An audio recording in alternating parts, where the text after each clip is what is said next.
नमस्कार दोस्तों, welcome to value addition. दोस्तों, वैल्यूडेशन में आज हम डिस्कस करने वाले हैं मद्रास हाईकोर्ट का एक ऐसा जजमेंट जो उन सब लोगों के लिए बेनिफिशियल होगा जिनका हायर पेंशन का फॉर्म सिर्फ इसलिए रिजेक्ट कर दिया गया था कि भाई उनके एग्जेम्प्टेड ट्रस्ट के रूल्स उनको सीलिंग के ऊपर जाके कंट्रीब्यूट करने से मना करते थे। दोस्तों, हायर पेंशन के फॉर्म तो लाखों लोगों ने भरे, लेकिन तकरीबन 10 लाख फॉर्म ईपीएफओ ने ये कहकर रिजेक्ट कर दिए कि भाई आपकी जो एग्जेम्प्टेड ट्रस्ट है उसके जो ईपीएस कंट्रीब्यूशन के रूल्स है वो आपको सीलिंग के ऊपर जाकर अलाउ नहीं करते, और आप जब एक्चुअल वेज के ऊपर कंट्रीब्यूट ही नहीं कर सकते तो आपको एक्चुअल वेजेस के ऊपर में हायर पेंशन दी कैसे जाए, ये कहकर ईपीएफओ ने इन सब लोगों के फॉर्म रिजेक्ट कर दिए थे। और दोस्तों, जब ये होने लगा तो उसके वजह से लोगों में जो निराशा का माहौल बना, उसमें सब लोगों ने उम्मीद छोड़ दी कि अब उनको हायर पेंशन मिलेगी। लेकिन जब ऐसा निराशा का माहौल बना तो कुछ लोगों ने निराश होने का फैसला लिया, तो कुछ लोगों ने लड़ने का फैसला लिया। और दोस्तों, आज का जो जजमेंट हम सुनने वाले हैं वो ऐसे ही 86 एम्प्लॉयज की कहानी है जिन्होंने अपने हक के लिए मद्रास हाईकोर्ट के दरवाजे खटखटाए, और सिर्फ खटखटाए नहीं, वहां जाकर जीत भी हासिल की। दोस्तों, आज मैं आपको बताऊंगा कि किस तरह से बीएचएल त्रिची के जो एम्प्लॉयज है वहां के 86 लोग कोर्ट में गए और उन्होंने एक रिट पिटीशन दायर करके अपने लिए एक ऐसा जजमेंट लाया जिसके बतौर अब उनको हायर पेंशन मिलेगी और ईपीएफओ को उनको हायर पेंशन देनी पड़ेगी। तो दोस्तों, आज का ये जजमेंट बहुत इंपॉर्टेंट है, इसको पूरा डिटेल तरीके से मैं बताऊंगा और डिटेल तरीके से आप सुनिएगा। ये वीडियो जरा लंबा जरूर होगा, लेकिन दोस्तों इसमें कुछ इंपॉर्टेंट चीजें मैं डिस्कस करने वाला हूं। वो ये कि केस का बैकग्राउंड क्या था, दूसरा जो लॉयर लोगों ने जो आर्गुमेंट दिए ईपीएफओ की तरफ से, बीएचएल के एम्प्लॉयज की तरफ से, वो किस तरह के थे, कोर्ट के जज ने जो जजमेंट दिया वो किस लॉजिक पर बेसिस पर दिया, और फाइनली जजमेंट क्या आया। ये जो जज का लॉजिक है दोस्तों, ये बहुत इंपॉर्टेंट है क्योंकि ये हम सब लोगों को हेल्प करेगा जो लोग एग्जेम्प्टेड ट्रस्ट के अंदर आते हैं और जिन जिन के फॉर्म ईपीएफओ ने रिजेक्ट किए थे। तो दोस्तों, आज का वीडियो लंबा जरूर होगा, आप चाहे तो इसको स्पीड बढ़ाकर देख सकते हैं, आप चाहे तो इसको नॉर्मल स्पीड पर देख सकते हैं, लेकिन मेरी आपसे गुजारिश रहेगी कि वीडियो स्किप मत कीजिएगा, वीडियो आखिरी तक देखिएगा। लंबा वीडियो है, जो लीगल टर्मिनोलॉजी है उसको बहुत आसान तरीके से हिंदी भाषा में मैं आपको बताऊंगा। और मैं आप सबसे एक और गुजारिश करूंगा कि ये वीडियो एक्चुअली ओरिजिनली हिंदी में है। अगर आपको हिंदी समझ में आती है तो आप YouTube के सेटिंग में जाइए, ऑडियो ट्रैक में जाकर आप हिंदी का ऑप्शन सिलेक्ट कीजिए। अगर आपको हिंदी समझ में नहीं आती है तो आप जो AI जनरेटेड मेरी इंग्लिश में आपको लैंग्वेज सुनाई दे रही है, क्योंकि ये YouTube ने खुद जनरेट की है, आप उसको फॉलो कर सकते हैं, लेकिन थोड़ा सा आपको वीडियो में लैग दिखेगा। तो दोस्तों, इसका आप ख्याल रखें।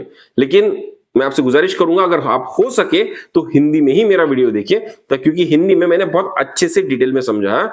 अगर आपको हिंदी में तकलीफ है तभी आप इंग्लिश में AI जनरेटेड वीडियो देखिएगा। तो दोस्तों, चलिए डिस्कस करते हैं मद्रास हाईकोर्ट का वो जजमेंट जो उन सब लोगों को आशा देने वाला है जिन जिन लोगों के फॉर्म ईपीएफओ ने ये कहकर रिजेक्ट किया है कि उनके एग्जेम्प्टेड ट्रस्ट के रूल्स उनको अलाउ नहीं करते। चलिए देखते हैं आज का ये वीडियो।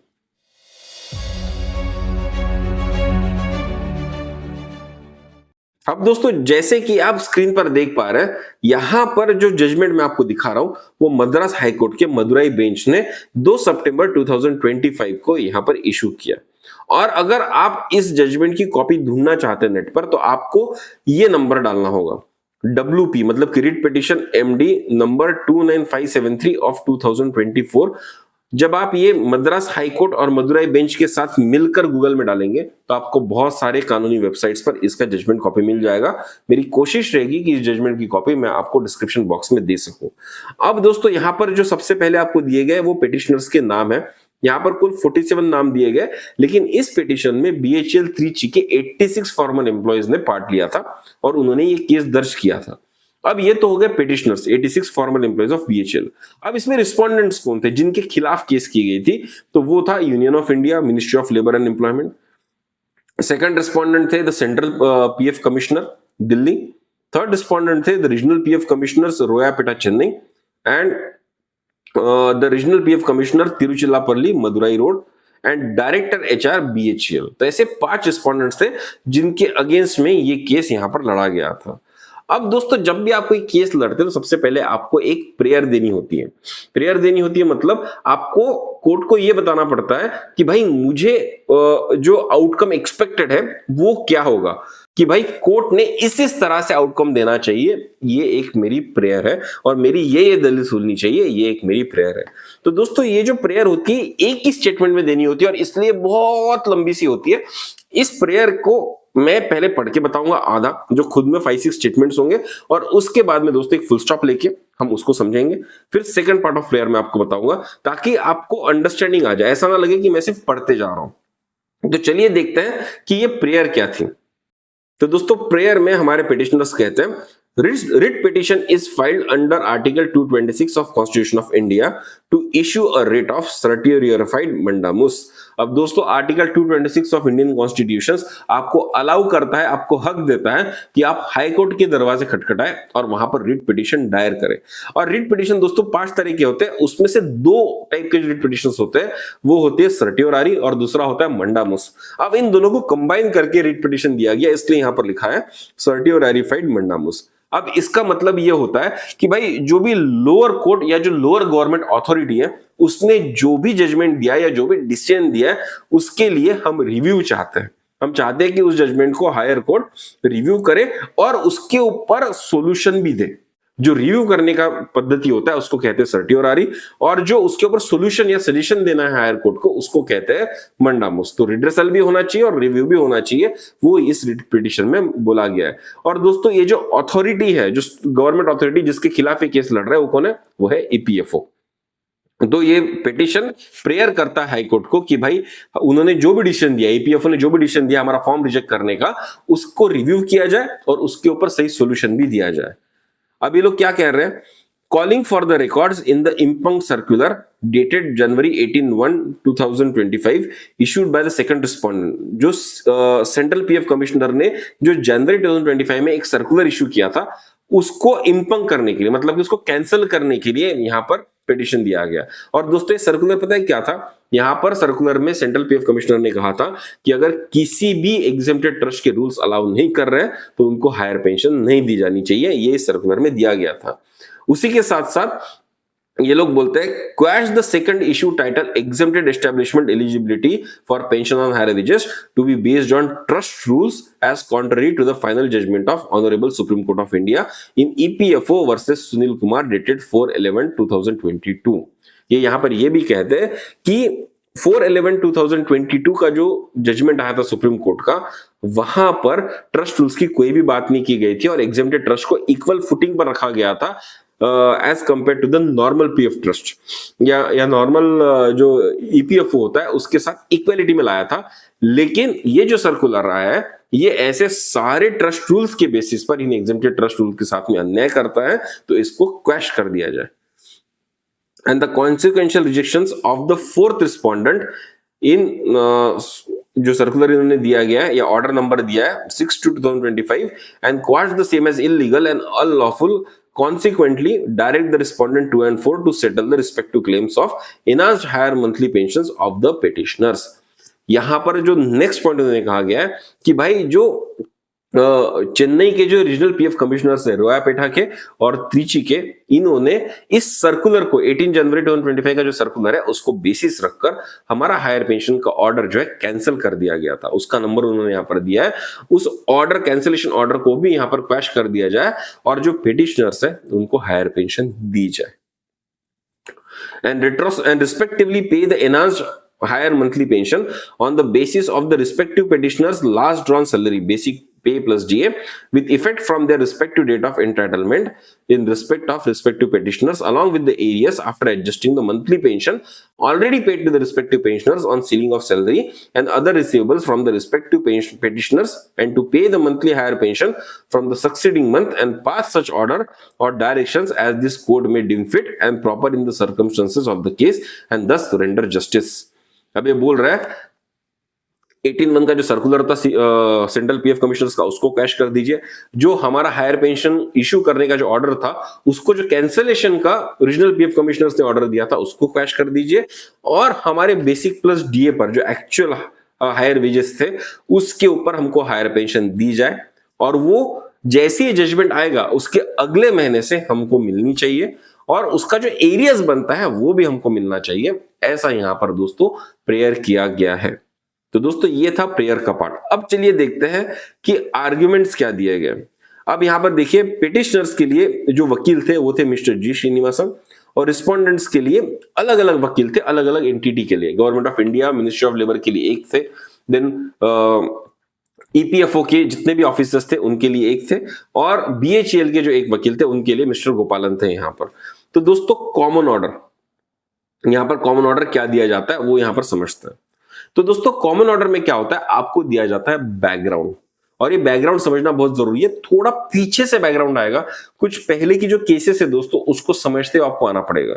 अगर आप इसको मिस करना चाहते हैं, अगर आपको बैकग्राउंड पहले से पता है तो आप उस पोजीशन पे जा सकते हैं जहां पर मैंने डायरेक्टली जो आर्ग्यूमेंट्स है काउंसिल्स के, जो लॉयर्स के आर्ग्यूमेंट है वो डिस्कस किया, वहां पर जा सकते हैं। तो दोस्तों उसका जो टाइम स्टैम्प है यहां पर आपको स्क्रीन को दिख रहा होगा, आप उस टाइम स्टैम्प पे आ जाइए तो आप वहां से आगे पढ़ सकते हैं। लेकिन अगर आप बैकग्राउंड जानना चाहते हैं तो ये बहुत महत्वपूर्ण हो सकता है, ये आपके लिए बहुत इंफॉर्मेटिव हो सकता है। अगर आप लोग कोर्ट जाने की सोच रहे हैं, कोर्ट में चले गए, तो आपके लिए बैकग्राउंड बहुत ही ज्यादा इंपॉर्टेंट हो सकता है। तो काइंडली इसको डिटेल में सुनने की का कष्ट करें, थोड़ा सा पेशेंस रखें। तो आइए समझते हैं कॉमन ऑर्डर और बैकग्राउंड क्या था। These 6 writ petitions have been filed by 86 former employees of BHEL। तो दोस्तों ये केस में टोटल 6 रिट पिटिशंस को कंबाइन करके मद्रास हाईकोर्ट ने जजमेंट दिया है।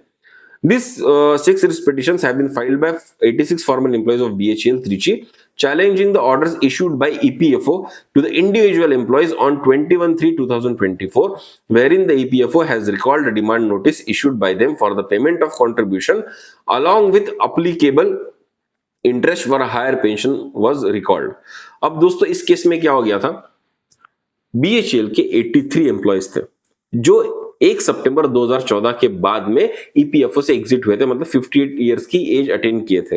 अब उनके केस में डिमांड लेटर्स इशू भी शायद हो चुके थे और इशू होने के बाद में 18 जनवरी को जब सर्कुलर आया सेंट्रल पीएफ कमिश्नर्स का कि भाई ट्रस्ट रूल में अगर अलाउ नहीं कर रहा है तो आपको उनको हायर पेंशन नहीं देनी है, उस सर्कुलर के बेसिस पे फिर ईपीएफओ ने इन सब के डिमांड लेटर कैंसिल किए गए थे और इनको जो अपॉर्चुनिटी दी गई थी हायर पेंशन मिलने की वो यहां पर रिजेक्ट कर दी गई थी।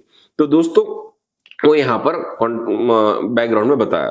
The petitioners have also challenged the circular issued by EPFO on 18/1/2025 wherein the exempted establishments were not permitted to amend the trust rules with retrospective effect so as to bring the trust rules in the consonance with honorable Supreme Court in Sunil Kumar case।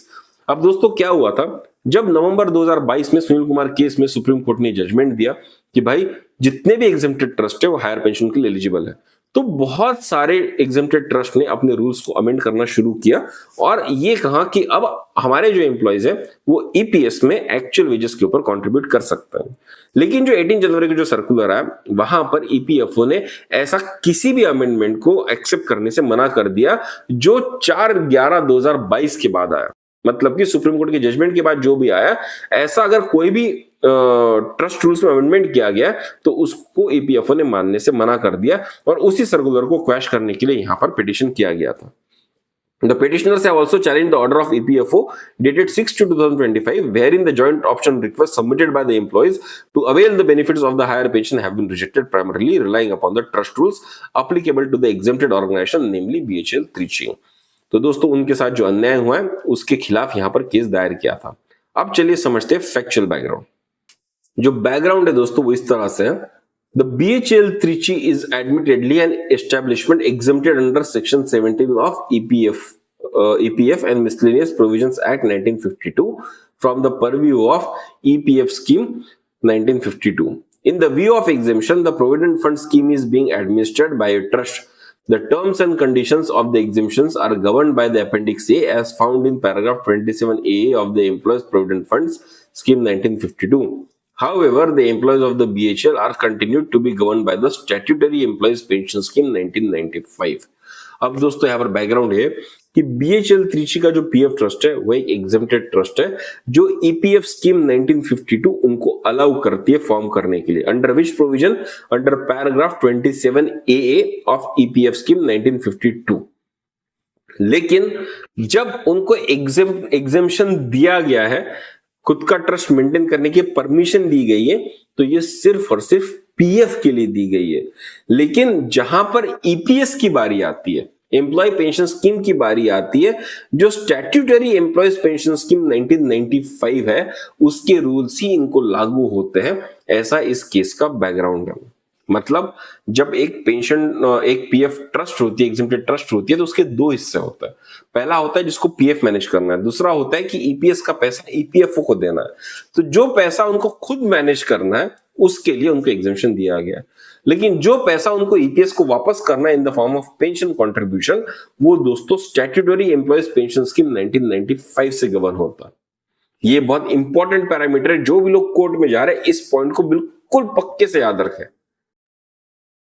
Next, as per Section 6 of Employees Provident Fund and Miscellaneous Provisions Act, the employee is expected to make his contribution of 12% of the basic wages and the dearness allowance, and the employer is mandated to contribute an equal sum. EPFO कहता है कि हर वो व्यक्ति जो EPF scheme का part है, जिसका provident fund बनता है, उसको अपनी बेसिक प्लस डीए का 12% देना पड़ेगा और एम्प्लॉयर को भी इक्वल कंट्रीब्यूशन करना होगा। However, this mandate is subjected to the wage ceiling to be fixed from time to time by notification of central government. लेकिन ये जो कंट्रीब्यूशन आप कर सकते हैं, इसके ऊपर एक वेज सीलिंग लग सकती है जो time to time central government notify करती है। If employees exceed the wage ceiling, though he would continue to be a member of the scheme, the contribution made by the employer and the employees would be restricted to the wage ceiling fixed by the central government. अगर किसी भी employ की जो salary है वो veg ceiling को cross कर जाती है, तो भाई उसका जो कंट्रीब्यूशन होगा वो वेज सीलिंग के हिसाब से ही होगा, जो time to time Government of India यहां पर डिक्लेयर करेगी। नाउ ऐसा ओरिजिनल ईपीएफ स्कीम में दिया गया है। अब paragraph number 26/6 was introduced with effect from 1/11/1990 in the Employees Provident Fund Scheme 1952, wherein an option was given to the employer and the employees to mutually agree to remit contribution of actual wages instead of ceiling wages. अब दोस्तों ये जो ceiling का जो concept था ये चला 1952 से लेकर 1990 तक, लेकिन 1/11/1990 में एक पैराग्राफ डाल दिया 26/6 उस स्कीम के अंदर में, जहां पर अगर एम्प्लॉय और एम्प्लॉयर दोनों एग्री करते हैं तो एक्चुअल जो उनकी वेजेस है, बेसिक प्लस डी है, उसके ऊपर वो ईपीएफ में पैसा कंट्रीब्यूट कर सकता है। मतलब 12% of the actual wages which they are getting. Ceiling की अब लिमिट यहां से हट जाती है अगर 26/6 का ऑप्शन यहां पर एग्जीक्यूट कर दिया जाता है। When the Employees Provident Fund Scheme 1952 came into force, there was no provision in the enactment for providing pension. For the first time, an amendment was introduced with effect to 16/11/1995 by introducing Section 6A under Employees Provident Fund Act, which provided for Employees Pension Scheme. अब दोस्तों अभी तक जो हम बात कर रहे थे वो बात कर रहे थे पीएफ की, लेकिन अब हम बात करेंगे ईपीएस की, एम्प्लॉय पेंशन स्कीम की। कोड ये कहता है, यहां पर बैकग्राउंड ये कहता है कि 16/11/1995 16 नवंबर 1995 तक ईपीएस नाम की कोई स्कीम यहां पर नहीं थी। ये जो पेंशन ऐड करने का जो प्रोविजन है, ये 16/11/1995 को एक सेक्शन 6 से ईपीएफ एक्ट में ऐड कर दिया गया और उसके बाद से ये लागू हो गया। अब दोस्तों ये जो सेक्शन 6 से है ये कहता है कि 8.33% of the employers contribution would be diverted to the pension scheme. जो 12% एम्प्लॉयर कंट्रीब्यूशन जाता था ईपीएफ में, उसका 8.33% अब स्कीम में डाइवर्ट होगा, जहां पर पेंशन के लिए प्रोविजन बनाया जाएगा। आगे यहां पर कहा जाता है the employee would be eligible for various types of pension including superannuation pension. Paragraph number 11 of the pension scheme dealt with the determination of pensionable salary. अब दोस्तों यहां पर बोलता है कि ये जो ईपीएस में जो आपका कंट्रीब्यूशन जाएगा उसके अगेंस्ट आपको बहुत सारी पेंशन मिलेगी। विडो पेंशन मिलती है, चिल्ड्रन पेंशन मिलती है, डिसेबिलिटी पेंशन मिलती है और सुपरएन्युएशन पेंशन भी मिलती है। जब आप रिटायर हो जाते हैं 58 ईयर्स के बाद, जब आप ईपीएस को एग्जिट कर जाते हैं तो आपको एक पेंशन मिलती है। अब इस स्कीम का जो पैराग्राफ 11 था वो कहता है कि भाई पेंशनेबल सैलरी कैसे डिटरमाइन की जाएगी, कि भाई कितने सैलरी के ऊपर में पैसा कट होगा, वो यहां पर पैराग्राफ नंबर 11 जो ईपीएस स्कीम का है वो बताता है। Paragraph 11(3) has dealt with the maximum pensionable salary which was limited to ₹5,000. Later it was enhanced to 6,500 with effect from 1/6/2001. अब दोस्तों ये जो पैराग्राफ 11 है उसका जो सब सेक्शन 11(3) है वो ये बोलता है कि मैक्सिमम 5,000 रुपए की सीलिंग के ऊपर आप पैसा कंट्रीब्यूट कर सकते हो। अब दोस्तों ये जो प्रोविजन बनाया गया था ये बनाया था 1990s में, ओके 1995 में सॉरी।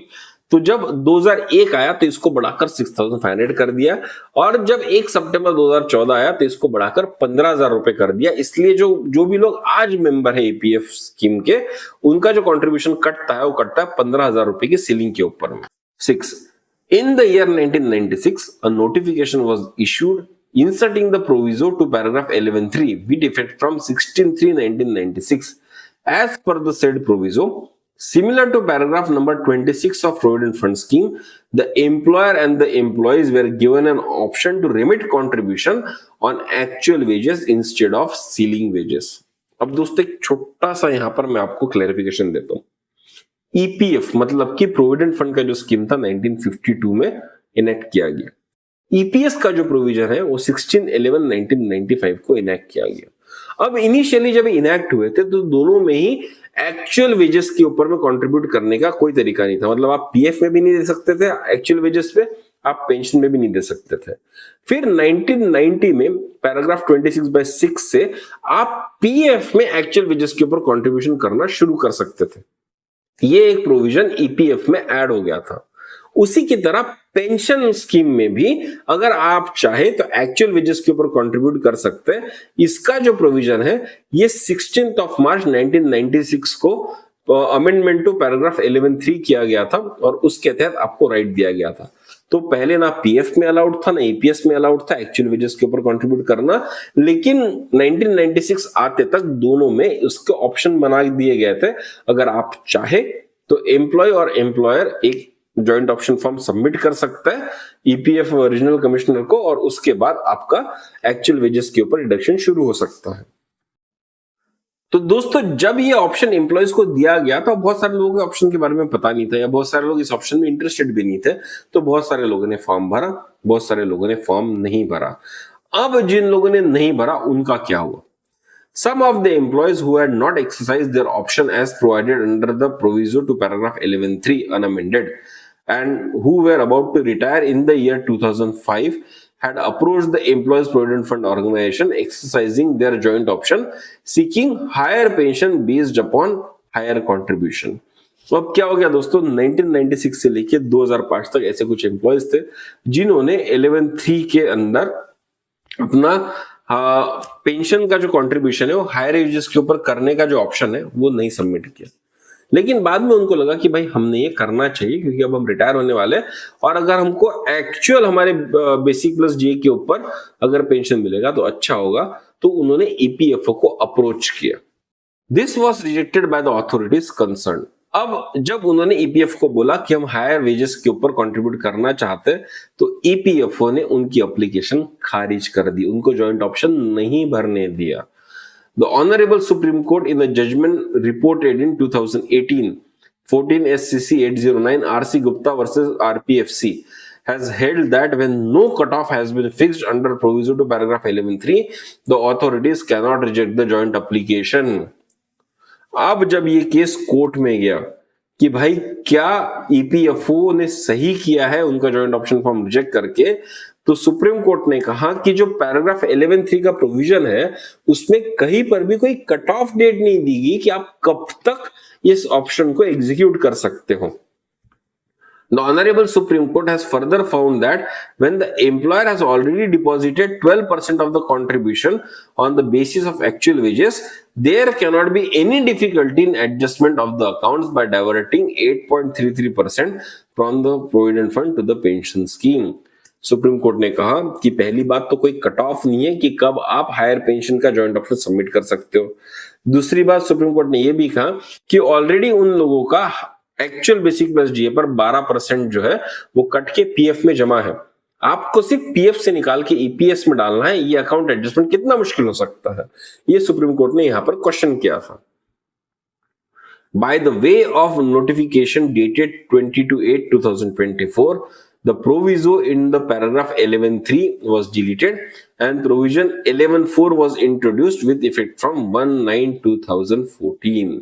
अब दोस्तों जैसे ही सुप्रीम कोर्ट का जजमेंट उन लोगों के फेवर में आ गया, यहाँ पर ईपीएफओ ने क्या किया, सबसे पहले जो 11(3) इसको खारिज कर दिया गया और इसको अमेंड करके 11(4) लाया, जो इंट्रोड्यूस किया गया 1 सितंबर 2014 को।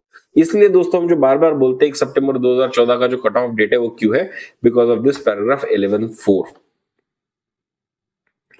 The notification dated 22/8/2014 was challenged before the High Court of Kerala at Ernakulam, and in a judgment reported in 2018, P. Sasi Kumar versus Union of India. अब दोस्तों जैसे ये नया अमेंडमेंट आया जहां पर कट ऑफ डेट ईपीएफओ ने डालने की कोशिश की हायर पेंशन के जॉइंट ऑप्शन के लिए, उसको इमीडिएटली केरला हाई कोर्ट में चैलेंज कर लिया गया।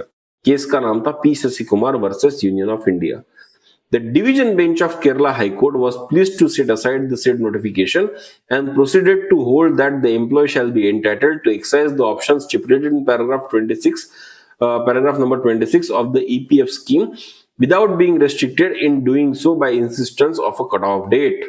केरला हाई कोर्ट ने अगेन एम्प्लॉयज के फेवर में जजमेंट दिया कि भाई ये जो आपने नया प्रोविजन डाला हुआ है और जो कट ऑफ डेट आपने डाल दी है यहाँ पर, वो कट ऑफ डेट मान्य नहीं होगी, कोई कट ऑफ डेट नहीं होगी और 26/6 पीएफ के लिए ऑप्शन मान्य होगा और 11/3 जो है या 11/4 जो है वो हायर पेंशन के लिए मान्य होगा। The said order of the division bench of Kerala High Court was followed by Rajasthan and Delhi High Court also। और दोस्तों सिर्फ केरला हाई कोर्ट में नहीं, राजस्थान और दिल्ली हाई कोर्ट में भी ये जजमेंट दिया गया। The order of all the 3 high courts was put to challenge before the honorable Supreme Court। Again in सब जजमेंट्स को लेके ईपीएफओ पहुंच गया सुप्रीम कोर्ट में और ये केस था दोस्तों सुनील कुमार वाला केस। अब दोस्तों बैकग्राउंड में आगे कहा जाता है, The Honorable Supreme Court in a judgment reported in Employees Provident Fund and another versus Sunil Kumar B and others was pleased to set aside the judgment of High Courts and upheld the validity of the notification dated 22/8/2014. After reading down certain provisions of the scheme, the Honorable Supreme Court was also pleased to issue various directions in paragraph number 52 to 5011 in the said judgment। अब दोस्तों जब supreme court में case गया तो supreme court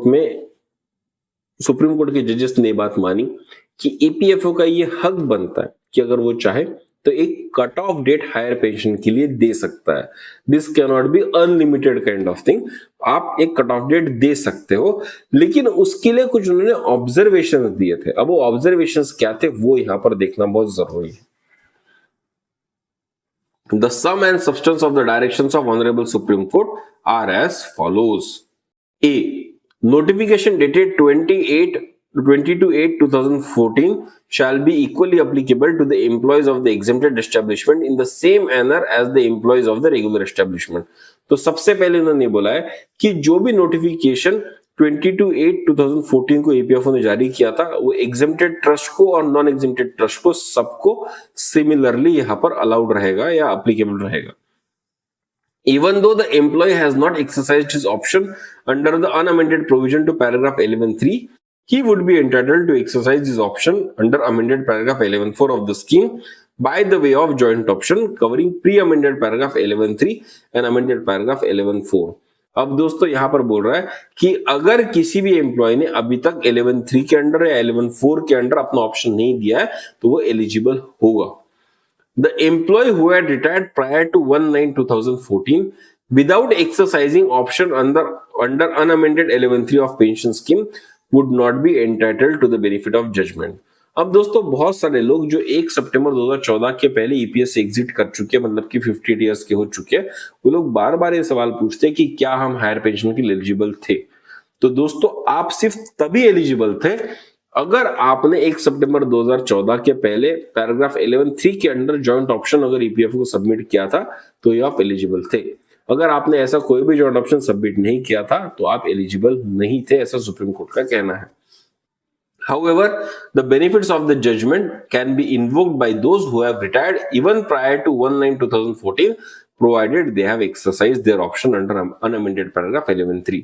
अगर आपने 11(3) के under अपना ऑप्शन दिया था और आप 1 सितंबर 2014 के पहले रिटायर हो चुके थे तो भी आप हायर पेंशन के लिए एलिजिबल माने जाते हैं।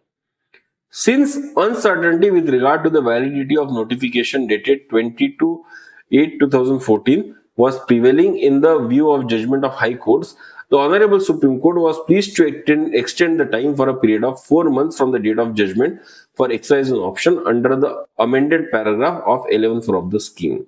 अब सुप्रीम कोर्ट ने क्या किया, जो लोग 1 सितंबर 2014 के बाद में ईपीएस से एग्जिट हुए या रिटायर हुए, उन लोगों को एक ड्यू डेट दे दी गई। और ड्यू डेट क्या दी गई कि भाई जिस दिन ये ऑनरेबल सुप्रीम कोर्ट का जजमेंट आया था वहां से 4 महीने के अंदर आपको जॉइंट ऑप्शन फॉर्म सबमिट करना है। और इसके लिए ईपीएफओ को डायरेक्शन दिया गया था कि वो कुछ ऐसा पोर्टल बना दे या कोई ऐसी सुविधा बना दे जिससे लोग चाहे तो 4 महीने के अंदर जॉइंट ऑप्शन का फॉर्म सबमिट कर सके। The Honorable Supreme Court was pleased to confirm the view expressed by the Honorable Supreme Court in 2018 to the effect that the unamended proviso to paragraph 11(3) did not provide any for cutoff date. इन्होंने supreme court ने ये भी कहा कि पहले कोई cut off नहीं था, लेकिन सुप्रीम कोर्ट ने 4/11/2022 को कट ऑफ लगा दी 4 महीने का टाइम एक्स्ट्रा देकर। The judgment of Honorable Supreme Court reported in 2023 12 SCC 701 was delivered on 4/11/2022, wherein 4 months window period was granted for the employees to exercise the joint option. जैसे कि मैंने आपको कहा 4 महीने का टाइम ईपीएफओ सुप्रीम कोर्ट ने दिया था। The period expired on 4/3/2023. Since lakhs and lakhs of applications were presented for recording joint option, the Employees Provident Fund Organization was pleased to extend the time till 30/9/2023. Later is what it was extended to 31/12/2023. It was further extended till 31st of May 2024. Finally, it was extended up to 31st of January 2025. मतलब कि जो joint option भरने का जो form था दोस्तों, वो 31 जनवरी 2025 तक का यहाँ पर ईपीएफओ ने एक्सटेंशन दिया था। और तब तक अगर कोई भी आदमी एप्लीकेशन भरता है तो सुप्रीम कोर्ट की जजमेंट के हिसाब से वो एलिजिबल हो सकता था।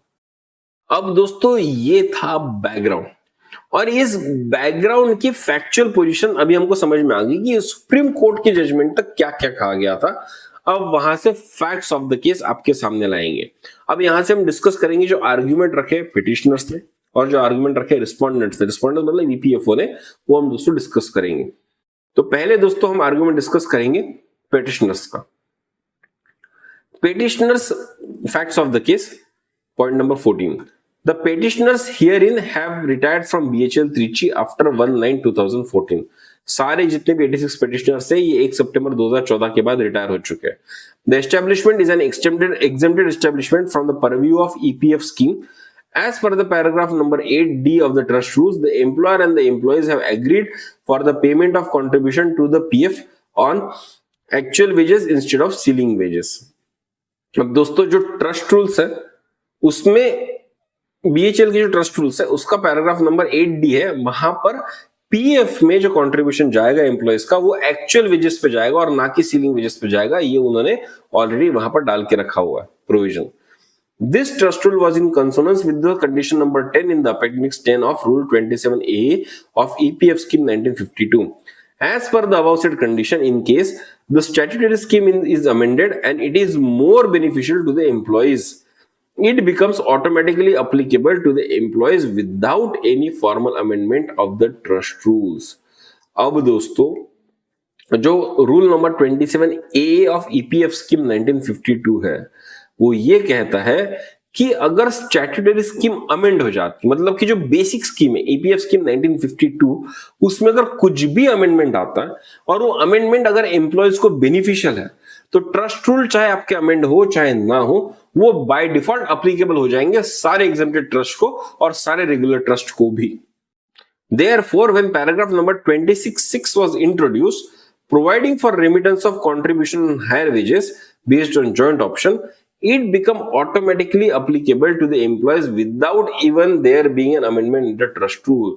So दोस्तों जैसे ही 1990 में पैराग्राफ 26(6) आ गया ईपीएफ स्कीम में जो अलाउ करता था हायर पेंशन पे या हायर वेजेस पे कंट्रीब्यूट करने के लिए, तो भले ही ट्रस्ट रूल अप्लीकेबल हो ना हो या ट्रस्ट रूल अमेंड हो ना हो, वो रूल अप्लीकेबल हो जाता है as per provision 27A of the EPF scheme, जो बोलता है कि अगर ओरिजिनल स्कीम में कोई भी चेंजेस आते हैं और वो चेंजेस बेनिफिशियल होते हैं एम्प्लॉयज को, तो ट्रस्ट रूल की परवाह किए बगैर वो अप्लीकेबल हो जाएंगे सारे एम्प्लॉयज को। जो पेटिशनर्स के वकील हैं उन्होंने यहां पर कहा है, the petitioners have herein have admittedly attend superannuation after 1/9/2014 and they were issued pension payment orders and they were receiving pension from the next month of their superannuation। तो दोस्तों जब ये लोग रिटायर हो गए तो इनको नॉर्मल सीलिंग बेस्ड पेंशन जो थी वो शुरू हो चुकी थी। Pursuant to the judgment of Honorable Supreme Court reported in Sunil Kumar case, the employer and the employees have presented the joint option application to the EPFO. This joint application has been rejected under the impugned order dated 6/2/2025 on the following grounds। अब दोस्तों जब supreme court का judgement आया कि भाई आप higher pension के लिए अप्लीकेबल हो, तो इन्होंने हायर पेंशन का जॉइंट ऑप्शन भर दिया, लेकिन 6 फरवरी 2025 को ईपीएफओ ने इनका जो जॉइंट ऑप्शन फॉर्म था इसको रिजेक्ट कर दिया गया। और ग्राउंड्स क्या दिए वो समझते हैं। ग्राउंड्स दिए है, the trust rules specially rule 11B points out that 8.33% of the employee contribution shall be diverted to the pension fund. However, when the pay of the member exceeds rupees 15,000, the contribution payable to the employer shall be limited to to his pay of rupees 15,000 only। जो trust rule का 11B है जो EPS के बारे में deal करता है, वो कहता है कि 8.33% कॉन्ट्रीब्यूशन दिया जाएगा ईपीएस में, लेकिन उसकी मैक्सिमम सीलिंग होगी 15,000, उसके ऊपर नहीं दे सकते। The balance of the employer contribution shall be credited to the member's individual account। मतलब और जो भी एक्स्ट्रा पैसा बचेगा वो जाएगा आपके पीएफ अकाउंट में। The trust rule has further pointed out that the establishment shall not be liable to make any contribution in respect of the voluntary contribution, if any, made by the member of the provident fund। अगर जो भी VPF contribution जाता है उसमें से pension में कोई भी पैसा डाइवर्ट नहीं किया जाएगा, ये भी ये रूल कहता है। Therefore, when the trust rule do not prohibit the employer from diverting 8.33% on the actual wages and limit the liability of the employer to the ceiling wages with regard to the pension fund, the present joint option application cannot be accepted। EPFO कहता है कि आपके rules allow ही नहीं करते आपको ceiling के ऊपर contribute करने का, इसलिए आपका जॉइंट ऑप्शन यहां पर एंटरटेन नहीं किया जा सकता, एडमिट नहीं किया जा सकता। दूसरा जो ईपीएफओ ने कारण दिया रिजेक्शन का वो बोला है, the head office of EPFO has issued a clarification on 81/2025। As per the said clarification, the trust rules of the exempted establishments have to be read in consonance with the Honorable Supreme Court in Sunil Kumar case। Therefore, if the trust rule do not provide for higher contribution to the pension scheme, the joint option application cannot be accepted। ये बोल रहे हैं कि 18 जनवरी को हमारे central PF commissioner office से हमको circular आ चुका है जहां पर बोला गया है कि अगर एग्जेम्प्टेड ट्रस्ट के रूल्स अलाउ नहीं कर रहे तो फॉर्म नहीं लेना है, और इसीलिए हमने यहां पर आपका फॉर्म रिजेक्ट कर दिया, ऐसा ईपीएफ का कहना था। Challenging the said order the present writ petition is filed. और ये जो रिट पिटिशन जो फाइल किया गया है ये इसी ऑर्डर को चैलेंज करते गया है कि हमारा जो फॉर्म है वो रिजेक्ट नहीं होना चाहिए। तो ये दोस्तों बैकग्राउंड है केस का। Submission of the councils appearing on either side. तो सबसे पहले हम सुनेंगे कि हमारे वकील जो इस तरफ बीएचईएल के वकील उन्होंने क्या कहा। According to the learned counsel appearing for the writ petitioners, the trust rules are applicable only for provident fund scheme for which exemption has been granted under section 17 act। यहां पर वकील कह रहे हैं कि जो भी ट्रस्ट के रूल्स है वो सिर्फ और सिर्फ पीएफ के लिए एप्लीकेबल है, ना कि ईपीएस के लिए। Therefore, the trust rules cannot be cited as a legal embargo for conferring benefits under employees pension scheme, specifically when no exemption has been granted from the pension scheme as contemplated under paragraph 39 of the pension scheme। फिर से एक बार बता रहा हूं, वकील यहां पर कह रहे हैं कि जो एग्जेम्प्टेड ट्रस्ट का जो दर्जा दिया गया है बीएचएल पीएफ ट्रस्ट को, वो सिर्फ और सिर्फ पीएफ मैनेज करने के लिए दिया गया है, ईपीएस में कोई एग्जेम्पशन नहीं दिया गया। उसका जो प्रोविजन है वो जो स्टैट्यूटरी पेंशन स्कीम है 1995 की, उससे ही डिराइव होता है, और इसीलिए ट्रस्ट रूल बताकर कोई भी ऐसा डिसीजन नहीं लिया जा सकता जिससे लोगों के हायर पेंशन के फॉर्म रिजेक्ट किए जाए, ऐसा वकीलों का कहना है बीएचएल एम्प्लॉयज के। The learned counsel appearing for the petitioners has further submitted that both the employer and the employees have already exercised their joint option as contemplated in paragraph 26(6) of the Employees Provident Fund scheme, and they are remitting contribution to the trust on the actual wages instead of ceiling. अब क्योंकि paragraph 26/6 आ चुका था, उसके लिए trust rules already amend कर चुके थे, और अमेंड करने से क्या हो गया, एक्चुअल बेसिक प्लस डीए के ऊपर में पीएफ में कंट्रीब्यूशन एम्प्लॉइज कर पा रहे थे. Therefore, as pointed out by Honorable Supreme Court in the judgment reported 2018 14 SCC 809, it is only an adjustment of accounts which in turn would be beneficial to the employees. यहाँ पर वकील का कहना है कि already actual basic plus DA के ऊपर में जो पैसा है वो ट्रस्ट के पास जमा है, अब वहां से सिर्फ ईपीएस में पैसा ट्रांसफर करना है, एडजस्टमेंट ऑफ अकाउंट्स करने हैं, तो ये किया जाना चाहिए क्योंकि 2018 में ऐसा सुप्रीम कोर्ट का जजमेंट आया था. He has further pointed out that Honorable Supreme Court in R.C. Gupta case has also dealt with the transfer of funds in paragraph number 45 and 52 of the said judgment. R.C. Gupta case में भी यही बताया कि transfer of funds किया जाना चाहिए अगर funds available है तो. The learned counsel appearing for the writ petitioners has further submitted that the joint option applications have been presented by the employees within the time limit fixed by Honorable Supreme Court and time extended by the EPFO. In such circumstances, the authorities cannot contend that joint option applications are not in consonance with the judgment of Honorable Supreme Court in Sunil Kumar case. जो भी time limit 4 महीने का EPFO ने दिया था, supreme court ने दिया था, उसको जो 31 जनवरी 2025 तक ईपीएफओ ने एक्सटेंड किया था, उसी टाइम लिमिट के अंदर में फॉर्म सबमिट किया गया और इसलिए ईपीएफओ इसको रिजेक्ट नहीं कर सकता. The learned counsel appearing for the writ petitioners has further submitted that as per judgment of Honorable Supreme Court in R.C. Gupta case, there was no time limit for exercising an option under unamended paragraph 11(3) of the pension scheme. अब इन्होंने बोला है कि RC Gupta case में supreme court ने बहुत clearly बताया गया था कि जॉइंट ऑप्शन भरने का जो फॉर्म जो ऑप्शन है पैराग्राफ 11(3) में, वहां पर कोई भी टाइम लिमिट नहीं है, सुप्रीम कोर्ट ने बार बार बताया. The Honorable Supreme Court further pointed out that even if an employee has not exercised his option under unamended paragraph 11(3) of the pension scheme, he can now exercise his option consolidated option including unamended paragraph 11(3) and amended paragraph 11(4) within the window period granted by the Honorable Supreme Court. Supreme court ने ऐसे सारे लोगों को allow किया गया है 4 महीने के अंदर अपना फॉर्म भरने के लिए. In such circumstances, the authorities were not right in relying upon the circular issued by head office, which is in clear violation of the judgment of Honorable Supreme Court in Sunil Kumar case. Hence he prayed for allowing the writ petitioner.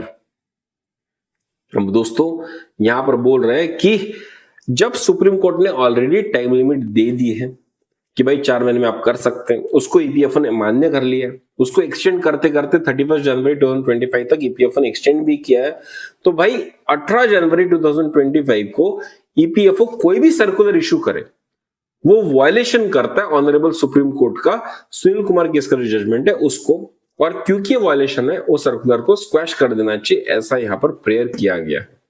तो दोस्तों यहां तक जो हमने देखे वो हमने argument देखे बीएचएल एम्प्लॉयज के जो वकील थे उनके तरफ के. अब देखते हैं कि ईपीएफओ के जो वकील है वो किस तरह से यहाँ पर आर्ग्यू करता है.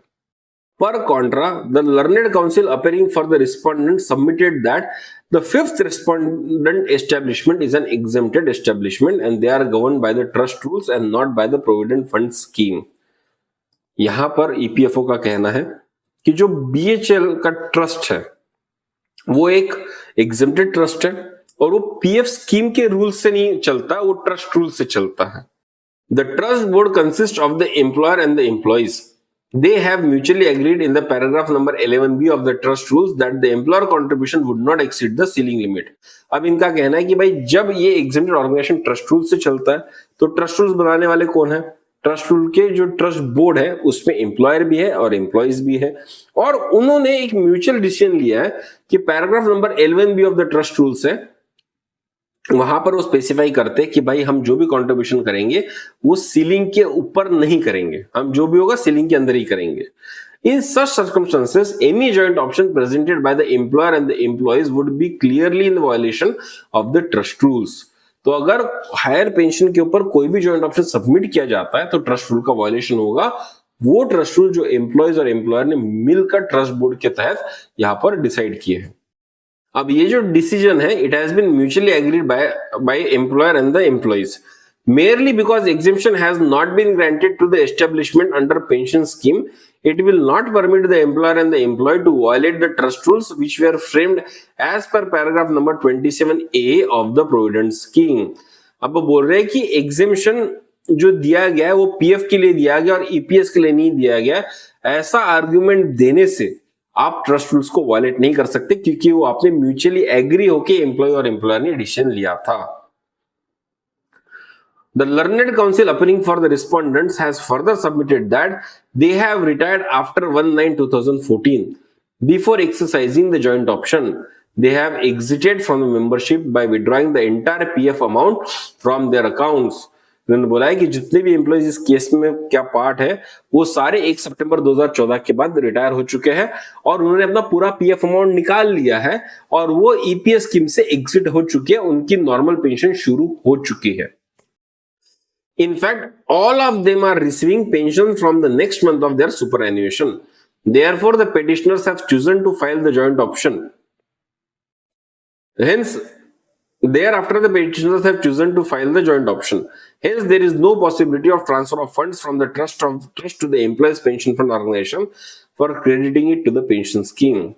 अब दोस्तों, जैसे कि एम्प्लॉयज के जो वकील थे इन्होंने आर्गुमेंट दिया था कि आरसी गुप्ता केस में और 2018 का जो केस था वहां पर ईपीएफ में अगर पैसा है तो वहां से पैसा ईपीएस में ट्रांसफर किया जा सकता है और ये अकाउंट एडजस्टमेंट किया जाना चाहिए, ऐसा सुप्रीम कोर्ट का कहना था। तो यहां पर ये कहते हैं कि 1 सितंबर 2014 के बाद ये जो एम्प्लॉयज रिटायर हो चुके थे, इन्होंने अपना पूरा पीएफ निकाल लिया था और अब पीएफ में कोई पैसा ही नहीं बचा हुआ तो ट्रांसफर कैसे करेंगे, ये पॉसिबिलिटी है ही नहीं और इन लोगों की पेंशन भी स्टार्ट हो चुकी है, तो ये लोग एग्जिट कर चुके हैं ऐसा मानना चाहिए और इनका पीएफ फंड से जो पैसा ट्रांसफर किया जाना चाहिए as per Supreme Court judgement वो पॉसिबल नहीं है, ऐसा यहां पर ईपीएफ के वकील का कहना है। The learned counsel appearing for the respondent has further submitted that judgment of Honorable Supreme Court in Sunil Kumar case could be invoked only in a case where funds are still available in the trust of the exempted establishment so that it can be transferred to the pension scheme. अब ये बोल रहे हैं कि जो Sunil Kumar case का जो judgement है वो तभी इन्वोक किया जा सकता है जब पीएफ में एक्चुअली पैसा अवेलेबल होगा और वो ट्रांसफर किया जा सकता है। अगर पीएफ में पैसा अवेलेबल नहीं है तो वो यहां पर वैलिड आर्गुमेंट नहीं माना जाएगा। In all these cases, the funds have already been withdrawn by the employees concerned along with the accrued interest and they have started receiving pension also. इन सारे केसेस में एम्प्लॉयज को अपना अपना पीएफ मिल चुका है, उसके ऊपर इंटरेस्ट भी मिल चुका है और उनको पेंशन भी मिल रही है। He has also relied upon the paragraph number 6A of the Employees Pension Scheme 1995 and would contend that the membership under the scheme can be continued only till the member has attained the age of 58 years or he avails the withdrawal benefits or the pension is vested in him in the terms of paragraph number 12 of the scheme, whichever is earlier. ये बोल रहे हैं कि भाई membership जो आपकी EPF scheme की है वो सिर्फ तब तक हो सकती है जब तक आप या तो 58 ईयर्स अटेंड कर दो, उसके बाद आपको एग्जिट हो जाएगा, या तो आपने खुद वॉलंटरीली विड्रॉल किया ईपीएस से तो हो जाएगा, या तो आपकी पेंशन शुरू हो चुकी है तो हो जाएगा। जो भी पहले होगा तब आपको एग्जिट मान लिया जाएगा। In the present case, the pension has got vested with all the employees even before they had exercised their joint option and therefore they have got exited from the membership of the Employees Provident Fund Scheme. यहाँ पर वकील कह रहे हैं कि इन सबकी pension शुरू हो चुकी है, इन सबने अपना अपना पीएफ खा लिया है, पैसा ले जा चुके हैं, तो भाई अब इनको एग्जिट मान लिया जाएगा as per EPF scheme. Therefore, they have to be treated on par with those who have got retired prior to 1/9/2014 without exercising the option under unamended paragraph 11(3) of the pension scheme. ये बोल रहे हैं कि जिस तरह से Sunil Kumar case में supreme court ने बोला है कि जो भी लोग 1 सितंबर 2014 के पहले रिटायर हो चुके हैं और उन्होंने अपना जॉइंट ऑप्शन का फॉर्म नहीं दिया था वो लोग एलिजिबल नहीं होंगे, उसी तरह से इन लोगों को भी कंसिडर किया जाना चाहिए कि ये लोग भी एग्जिट कर चुके हैं और अब इनको भी यहां पर अप्लीकेबल नहीं होगा जॉइंट ऑप्शन फॉर्म देना। According to him, paragraph number 50.7 of the Sunil Kumar case would be applicable to those employees also and they would not be entitled to invoke the benefits of the said judgment. इन लोगों को Sunil Kumar case का जो judgement है वो applicable नहीं होगा, ऐसा यहां पर कहना है. The learned counsel appearing for the respondent has further submitted that crediting remitting more amounts to the provident fund would be beneficial to them, and therefore they did not seek amendment of the trust rules even after the proviso was introduced in the paragraph 11(3) of the pension scheme with effect to 1996. यहां पर वकील कह रहे PFO के कि भाई इन लोगों ने 11(3) का जॉइंट ऑप्शन पहले क्यों नहीं दिया, पता है? क्योंकि ये लोग नहीं चाहते थे कि इनका पैसा ईपीएस में जाए, ये लोग चाहते थे कि इनका पैसा पीएफ में जाए, क्योंकि इनको अच्छा खासा इंटरेस्ट वहां पर मिलता है और वो इनको बेनिफिशियल था. इसलिए इन्होंने ऐसा कोई भी अमेंडमेंट नहीं किया, ऐसा कोई भी जॉइंट ऑप्शन फॉर्म नहीं दिया और अपना पूरा पैसा ये लोग पीएफ में लेते रहे ताकि इनको ज्यादा से ज्यादा इंटरेस्ट मिलते रहे. When the employees have opted in favor of the larger provident fund over larger pension, they are bound by the choice exercised by them. तो भाई जब एम्प्लॉइज ने डिसीजन ले लिया कि उनको लार्जर प्रोविडेंट फंड चाहिए ना कि लार्जर हायर पेंशन चाहिए, तो भाई उनका चॉइस हम ऑनर करते हैं और they are also bound by their choice. He has further pointed out that they cannot be permitted to alter the commitment retrospectively either by amending the exempted provident fund trust rules or by exercising fresh option which is clearly inconsistent with the existing provident fund trust rules. अब वो बोल रहे हैं कि जब आपने ऐसा decision पहले ले लिया कि आपको पीएफ ज्यादा चाहिए ना कि पेंशन ज्यादा चाहिए, अब आपको कोई अमेंडमेंट नहीं करने दिया जाएगा, कोई आपको जॉइंट ऑप्शन फॉर्म नहीं भरने दिया जाएगा. The learned counsel appearing for the respondent has further submitted that when the employees have withdrawn the entire provident fund amount and started receiving pension, the provident fund organization cannot be expected to receive the higher contribution belatedly, especially from the exited members, in order to pay higher pension. This is nothing but exempted to pay insurance premium after the accident has taken place. ये बोल रहे हैं क्योंकि already आप exit कर चुके हो, अपना हायर पीएफ अमाउंट जो आपको मिलना था वो आपने ले लिया, आपकी पेंशन शुरू हो चुकी, तो अब आपको बैक एंड से आपको अलाउ नहीं किया जा सकता पैसा ईपीएफओ को वापस करने के लिए, आपको डिमांड नोटिस इशू ही नहीं किया जा सकता, ऐसा यहां पर बोल रहा है. और एग्जांपल क्या दे रहा है यहां पर ईपीएफओ, ये बोल रहा है कि it is as good as paying the premium of insurance after committing an accident. मतलब आपका एक्सीडेंट होने के बाद जब आप प्रीमियम भरोगे तब आपको इंश्योरेंस पॉलिसी मिलनी चाहिए, ऐसा अगर आप कह रहे हो तो सिमिलर केस यहां पर होता है. आपने अपना पैसा पूरा निकाल लिया है, आप अभी एलिजिबल नहीं हो, आपको डिमांड नोटिस इशू नहीं हो सकता, ऐसा ईपीएफ का कहना है. The learned counsel appearing for the respondent has further submitted that higher contribution amount based upon actual wages has not been received by the EPFO in time and it is not in the hands of trust also. ये बोल रहे हैं कि जो पैसा higher contribution के लिए मिलना चाहिए, जो डिमांड नोटिस का जो पैसा होता है वो मिलना चाहिए, ईपीएफओ को सही समय पर नहीं मिला है और दूसरा वो ट्रस्ट के पास भी नहीं है. Therefore, the employees cannot put the clock back, pay the higher contribution and seek higher pension, which would cause huge financial loss to the provident fund organization which handles the public fund. तो ये बोल रहे हैं कि अब आप time में वापस जाके अपना पैसा ईपीएफओ को वापस नहीं कर सकते क्योंकि इससे ईपीएफओ को ह्यूज फाइनेंशियल लॉस होगा. The remittance of the contribution by the employer and the employees are invested in securities and out of profit earned, interest is paid and pension is also released. तो बोलता है कि जो भी पैसा EPFO को मिलता है वो हम कहीं इन्वेस्ट करते हैं और उससे जो प्रॉफिट मिलता है उससे हम पेंशन भी देते हैं और इंटरेस्ट भी देते हैं.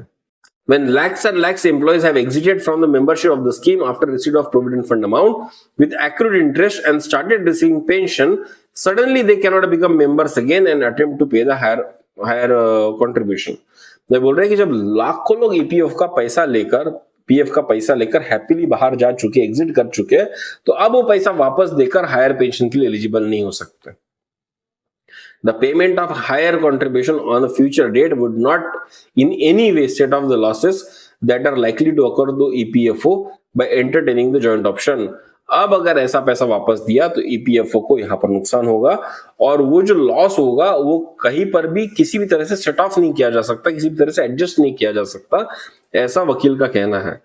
The learned counsel appearing for respondent has further submitted that many of them have submitted their option beyond 31/1/2025 and therefore even assuming without admitting that they are eligible for a higher pension, their applications are liable to rejected. Hence he prayed for dismissal of writ petition.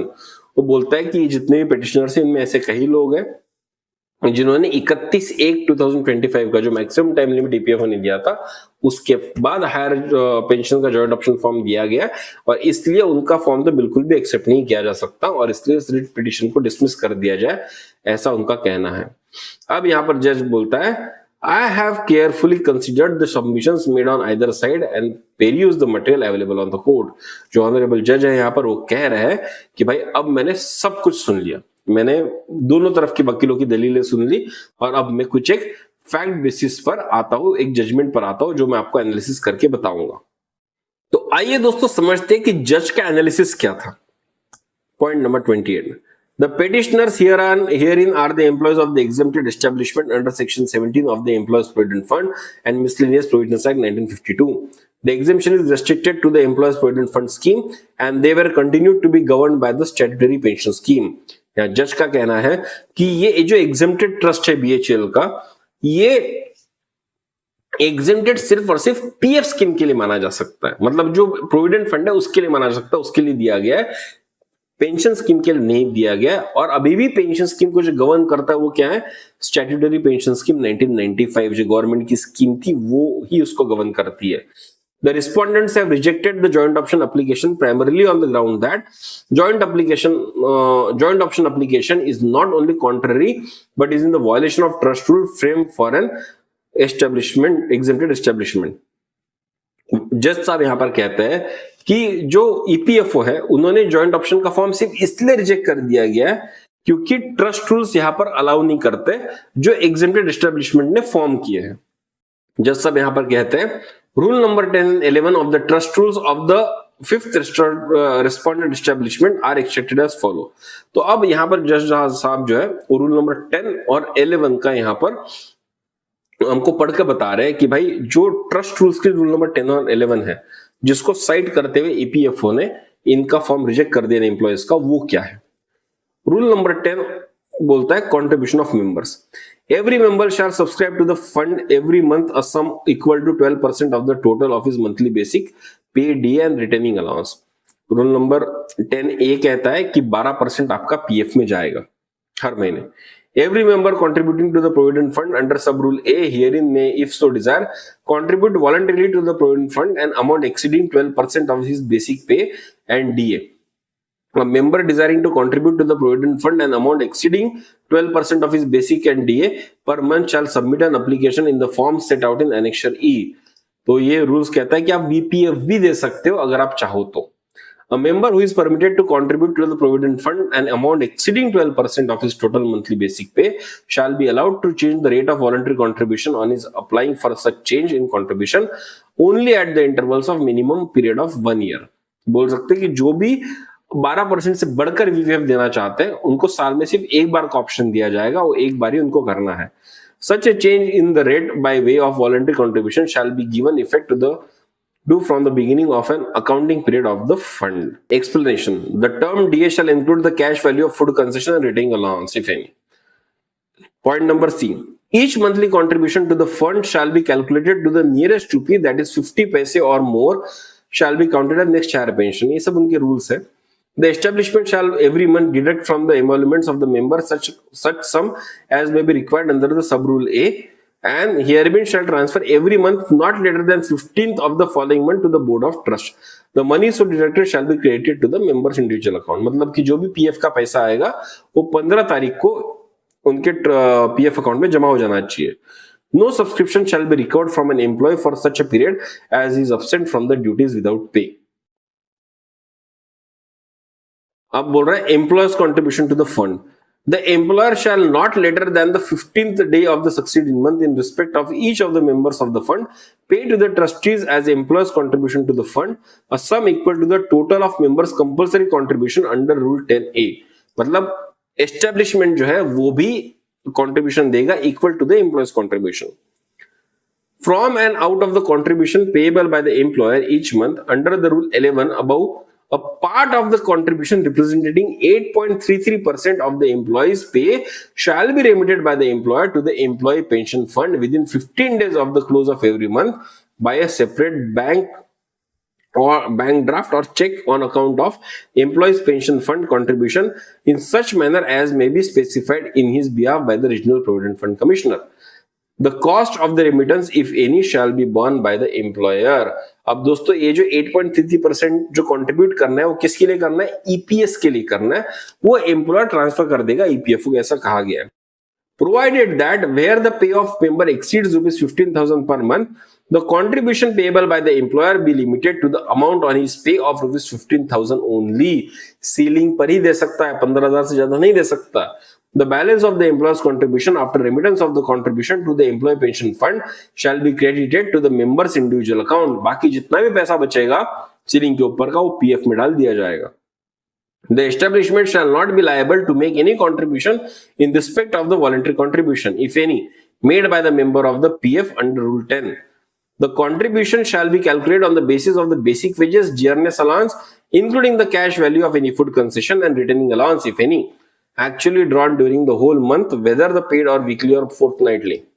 ये बोल रहा है कि जो भी basic plus D और food allowance होगा उन सबको कैलकुलेट करके उसके ऊपर कंट्रीब्यूशन निकाला जाएगा. The contribution to the employee's pension fund shall be applicable only in the case employee in the question is a member of the employee pension scheme, as laid down in the para 6 of the employee pension scheme, and shall cease on the employee attaining the age of superannuation as defined in the employee pension scheme. मतलब ये जो EPS में contribution जा रहा है सिर्फ उन्हीं लोगों के लिए जा सकता है जो ईपीएस के मेंबर से, बाकी लोगों के लिए नहीं जा सकता. Provided further that if the employee continues in the service even after the date of superannuation, the entire contribution payable to the employer as per Rule 11A shall be credited to the member's account. मतलब 58 years के बाद भी अगर कोई बंदा employed रहता है तो वो उसके पीएफ में जाएगा, ईपीएस में नहीं जाएगा. 58 years का सीलिंग लिमिट यहाँ पर है. अब जज साहब कहते हैं, relying upon the above trust rules, the respondents have contended that trust rules fixes the wage ceiling of 15,000 for the contribution of the employer, and out of the said 15,000, 8.33% shall be diverted to the pension fund. He has further pointed out that in case the salary of the employee exceeds rupees 15,000, the contribution would be limited to the sum of 15,000 only. यहां पर बोला है, जज साहब कहते हैं कि जो ईपीएफ के वकील वो कहते हैं कि इसी ट्रस्ट रूल को बताकर हमने वेज सीलिंग का 15,000 का यहां पर फायदा उठाया और भाई 15,000 के ऊपर एम्प्लॉय कंट्रीब्यूट नहीं कर सकता, यहां पर क्लियरली लिखा हुआ है.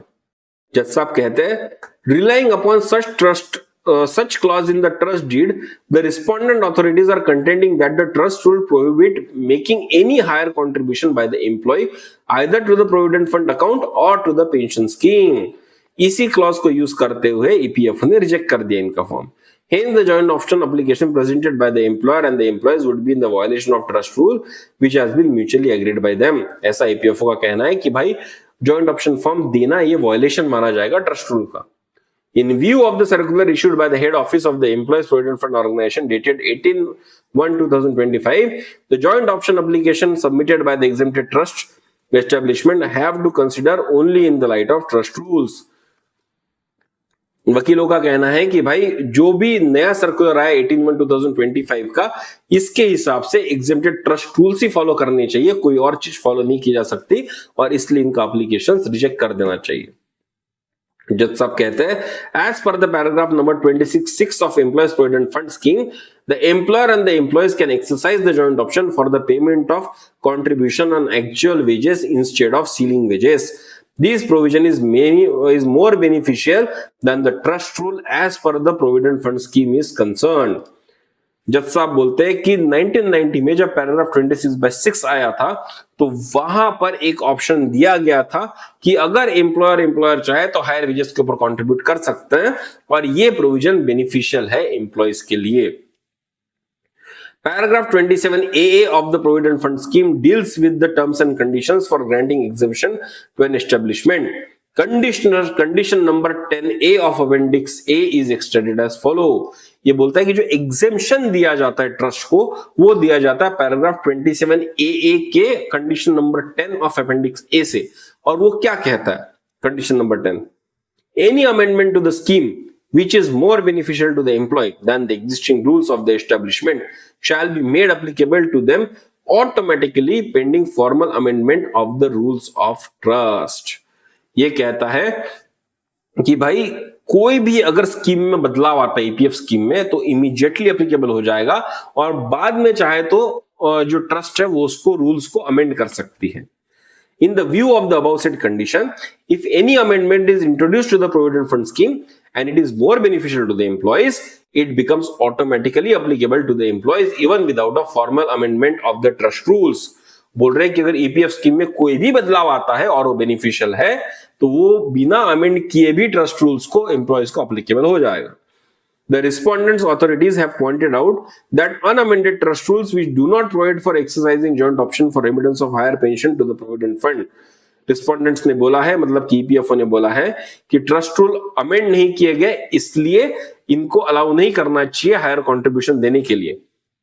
As per the paragraph 27AA cited supra, even without the amendment of the trust rules, an amendment made to the provident fund scheme is automatically applicable to the members of the pension scheme. जज साहब कहते हैं कि paragraph 27AA of PF scheme कहता है कि कोई जरूरत नहीं अमेंडमेंट की, बिना अमेंडमेंट के भी जो भी चेंजेस ईपीएफ स्कीम में बेनिफिशियल होंगे एम्प्लॉयज को वो एप्लीकेबल होंगे मेंबर्स को। In fact, in the present case, admittedly, even without formal amendment of the trust rules, the Employees Provident Fund organization have received higher contribution on actual wages from the employer and the employee. ये बोल रहे हैं कि in present case में भी जो PF के ऊपर का पैसा है, जो पीएफ में जो 12% एक्चुअल बेसिक प्लस जीए पर दिया जाता है वो ईपीएफ आज भी एक्सेप्ट कर रहा है और एक्चुअली केस है क्योंकि बहुत सारे ऑडिट में ईपीएफ ने उसको एक्सेप्ट भी किया है। This fact is not disputed in the counter.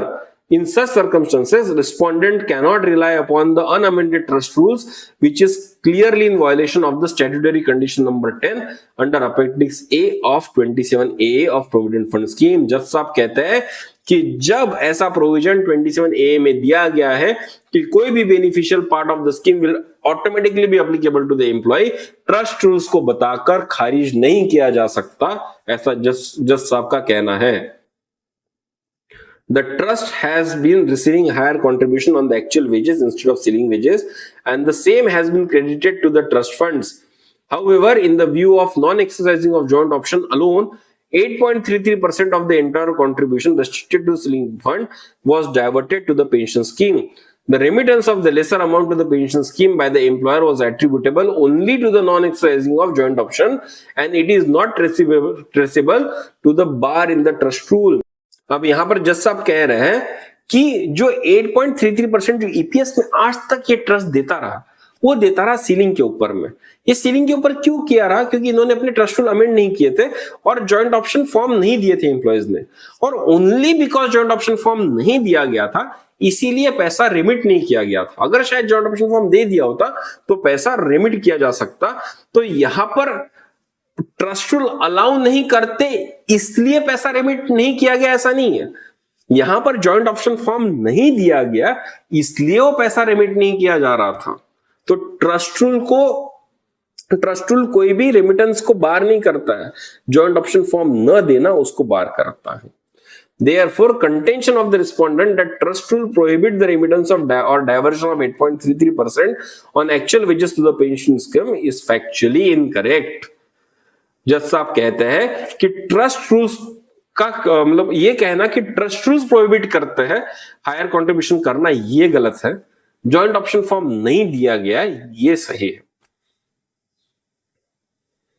That apart, the trust rule framed under the Employees Provident Fund scheme cannot be cited to deny the benefits under employee pension scheme. Admittedly, the fifth respondent establishment has not been exempted under the employees pension scheme as contemplated under Rule 39 of the said scheme.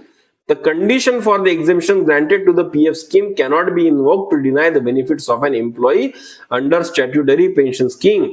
The condition imposed while granting exemption to one scheme cannot be kaleidoscope into another scheme for which no exemption has been granted. Court यहां पर कह रहा है कि भाई जो exemption दिया गया तो पीएफ के लिए दिया गया था, ना कि ईपीएस के लिए। ईपीएस को आज भी जो स्टैट्यूटरी पेंशन स्कीम है 1995 का या 1996 का वो गवर्न करता है और उसी के तहत वहां पर डिसीजन लेने चाहिए। दो चीजों को मर्ज नहीं करना चाहिए। पीएफ का एग्जेम्पशन है, ईपीएस का एग्जेम्पशन नहीं है। आप ये नहीं कह सकते क्योंकि पीएफ का एग्जेम्पशन है ईपीएस को भी एग्जेम्पशन है, ऐसा मर्जिंग अलाउड नहीं होगा। आपको दोनों को अलग अलग देखना होगा, ईपीएस को अलग देखना होगा, पीएफ को अलग देखना होगा। It is an admitted fact that right from the beginning the establishment is governed under statutory pension scheme. बोलते कि फैक्ट है कि फ्रॉम द स्टार्टिंग जितना भी एस्टेब्लिशमेंट्स हैं एग्जेम्प्टेड वाले वो स्टैट्यूटरी पेंशन स्कीम से ही गवर्न है। The benefits of the said statutory pension scheme cannot be denied citing the trust rules which are applicable only to the provident fund scheme. Trust rule सिर्फ और सिर्फ provident fund scheme को ही applicable है और उसको side करके कोई भी बेनिफिट डिनाई नहीं किया जाना चाहिए। When the statute provides for a beneficial scheme receiving higher pension based on remittance of actual wages, the same cannot be taken away from the employee unless there is a statutory bar for claiming the scheme. Unless and until जो आपकी pension scheme है वो उसको बार करती है, आप तब तक एम्प्लॉयज को बार नहीं कर सकते हायर बेनिफिट लेने से। Even assuming that there is a prohibition in the trust rules for making higher contribution based on actual wages to the pension scheme, the same could only be construed to be a contract in violation of the statutory provisions, which would be void in the eye of law. Therefore, the reliance placed upon by respondent authorities in the trust rules is not legally sustainable in the eye of law. यहां पर दोस्तों court कह रहा है कि trust rule के ऊपर rely करके जो आप इनको डिनाई कर रहे हो वो आई ऑफ लॉ में, मतलब कि कानून की नजर में उसको लीगल धरा नहीं जा सकता। ट्रस्ट रूल्स का कोई भी वैलिडिटी यहां पर कोर्ट मानने से मना कर रहा है। It has been further contended by the respondents that the employees have got exited from the membership of the scheme by receiving their provident fund amount along with the interest and pension has got vested before exercising the joint option. As held by the Supreme Court in R.C. Gupta case, there is no time limit or cutoff date for exercising an option under the unamended paragraph 11.3 of the pension scheme. The proviso dealing with the joint option is in the unamended paragraph 11.3 was deleted with effect from 1/9/2014 and new paragraph 11.4 was introduced under the notification dated 22/8/2014. Immediately the same was put to challenge before Kerala High Court and the said court was pleased to set aside the notification on 12/10/2018. Therefore, from 1/9/2014 till the date of allowing of the writ petition by the Kerala High Court, uncertainty prevailed. दोस्तों ये point बहुत important है, थोड़ा समझा के बताता हूं। EPFO बार बार कह रहा है कि रिटायरमेंट से पहले इन लोगों ने जॉइंट ऑप्शन फॉर्म नहीं दिया था। अब ये लोग रिटायर कब हुए थे? 1 सितंबर 2014 की बात, मतलब कि 16-17 में रिटायर हुए होंगे। अब अगर जो भी चेंज आया था प्रोविजन में 11.4 का, वो आया था 1 सितंबर 2014 से और इमीडिएटली केरला हाईकोर्ट में उसके ऊपर स्टे भी आ गया था। केरला हाईकोर्ट में केस चली, फिर सुप्रीम कोर्ट में केस चली, तो तब से लेके मतलब कि 1 सितंबर 2014 से लेके 4/11/2022 तक ये जो भी प्रोविजन था ये अबेंस में था, ये स्टेड था, ये होल्ड पे था। तो जब वो ऑप्शन ही होल्ड पे था, वेदर वो लीगल है कि नहीं ये नहीं पता था, तो एम्प्लॉयज किस तरह से जॉइंट ऑप्शन फॉर्म भरते हैं। ईपीएफओ जो बार बार कह रहा है कि रिटायरमेंट से पहले जॉइंट ऑप्शन फॉर्म नहीं दिया गया, तो भाई रिटायरमेंट के पहले वो 1 सितंबर 2014 से लेके जब तक ये लोग रिटायर हुए तब तक भाई उसके ऊपर क्लैरिटी नहीं थी whether this provision is valid और नॉट, तो लोग कैसे भरते ये यहां पर सुप्रीम कोर्ट कह रहा है। मतलब कि बार बार जब ईपीएफओ कहता है कि आपने जॉइंट ऑप्शन फॉर्म टाइम पे नहीं दिया, तो भाई वो प्रोविजन तब तक लीगल ही नहीं था, वो स्टेट था, वो हेल्ड था, उसके ऊपर नहीं दे सकते थे, और जब तक कोई भी प्रोविजन लीगल नहीं था उसको कैसे देंगे। ऊपर से कोई कट ऑफ डेट भी डिसाइडेड नहीं था। The notification dated 22/8/2014 was upheld by Honorable Supreme Court in Sunil Kumar case only on 4/11/2012. Hence, till 4/11/2012, paragraph 11.4 was not in operation in view of the fact that it was struck down by the High Court of Kerala. ये बोल रहे हैं कि 4/11/2022 तक provision 11.4 applicable ही नहीं था। Therefore, non-exercising of option either under amended paragraph 11.3 or under amended paragraph 11.4 of the pension scheme till 4/11/2022 cannot be found fault with। मतलब EPFO जो बार बार कह रहा है कि आपने रिटायरमेंट से पहले जॉइंट ऑप्शन फॉर्म सबमिट नहीं किया, ये मान्य ही नहीं धरा जा सकता, क्योंकि तब तक वो जॉइंट ऑप्शन फॉर्म का ऑप्शन अवेलेबल ही नहीं था, वो स्टेट था, वो हेल्ड था by the court. As pointed out by Honorable Supreme Court in paragraph number 50.5 in Sunil Kumar case, uncertainty was prevailing from the date of notification. namely 22/8/2014 till it was upheld by Honorable Supreme Court on 4/11/2022, nearly for 8 साल तक वो option held किया गया था और वो valid माना जाएगा 4/11/2022 से, जब सुप्रीम कोर्ट ने उसको जजमेंट दिया। Only considering the above said facts, the Honorable Supreme Court was pleased to grant 4 months window period from 4/1/11/2022. The said window period has been extended by the Employees Provident Fund Organization till 31/1/2025. तो दोस्तों यहां पर जज साहब कहते हैं कि 31 जनवरी 2025 तक एम्प्लॉयज जो है अपना जॉइंट ऑप्शन फॉर्म सबमिट कर सकते हैं। It is further contended on the side of respondent that the funds are not available with the trust and therefore question of transferring the fund would not arise. In case the provident fund has already been disbursed by the trust to the employees, in view of the judgment of Honorable Supreme Court granting window period, the employee should be permitted to redeposit the required contribution of the amount. EPFO जो बार बार कह रहा है कि EPF में fund available नहीं है, वहां से पैसा ट्रांसफर नहीं किया जा सकता, तो सुप्रीम कोर्ट जजमेंट बहुत क्लियरली बोलता है कि अगर फंड अवेलेबल नहीं है तो एम्प्लॉय को डिमांड नोटिस देना चाहिए और डिमांड नोटिस करके ईपीएफओ को पैसा वापस मिलना चाहिए, इसका प्रोविजन है। Unless such permission is granted for remittance of the contribution by the employees to the pension scheme, that would affect the compliance of the judgment of Honorable Supreme Court in Sunil Kumar case in later and spirit. जब तक आप लोगों को allow नहीं करेंगे demand notice लेकर उसका पैसा ईपीएफ को वापस करने के लिए, आप एक्चुअली वायलेट कर रहे हो सुनील कुमार केस के जजमेंट को। It is the further contention on the side of respondents that any payment of higher pension based upon pay remittance by the employee would result in financial loss to EPFO. Only after taking into consideration these aspects, the Honorable Supreme Court was pleased to issue the direction for transfer of funds from the trust to the pension scheme both in RC Gupta case and in Sunil Kumar case. In present case, instead of funds being transferred from the trust, they are going to be remitted by the concerned employees. Therefore, such contention is liable to rejected. जज साहब यहां पर कह रहे हैं कि EPFO जो बार बार कह रहा है कि अगर एम्प्लॉयज को पैसा वापस देने के लिए अलाउ किया गया तो उससे लॉस ऑफ फंड्स होगा ईपीएफओ को। ये जो कंटेंशन है ये 2018 में आरसी गुप्ता केस में भी कंटेस्ट किया गया है और 2022 में सुनील कुमार केस में भी कंटेस्ट किया गया है, और उसको मद्देनजर रखने के बाद, वो सब चीजें कंसीडर करने के बाद ही सुप्रीम कोर्ट ने जजमेंट दिया है कि एम्प्लॉय चाहे तो अपना पैसा वापस कर सकता है। मतलब सुप्रीम कोर्ट का ये मानना है कि भाई ऐसा कोई भी लॉस ईपीएफओ को नहीं होता जैसा ईपीएफओ कह रहा है, और पैसा वापस देने का प्रोविजन सुप्रीम कोर्ट ने दिया था, तो पैसा वापस मिलना चाहिए अगर एम्प्लॉय देना चाहता है तो। The circular issued by the respondents on 18/1/2025 cannot be a violation of the order passed by Honorable Supreme Court in Sunil Kumar case. Hence, the same is liable to be set aside. जो 18 जनवरी 2025 को जो circular central PF commissioner ने issue किया था कि भाई trust rules को ज्यादा इंपॉर्टेंस दो और ट्रस्ट रूल में अगर अलाउ नहीं कर रहा है तो हायर पेंशन मत दो लोगों को, ये जो सर्कुलर है इसको यहां पर हाई कोर्ट ने स्क्वैश कर दिया गया है। अब सिर्फ ट्रस्ट रूल के बेसिस पर बात नहीं की जा सकती।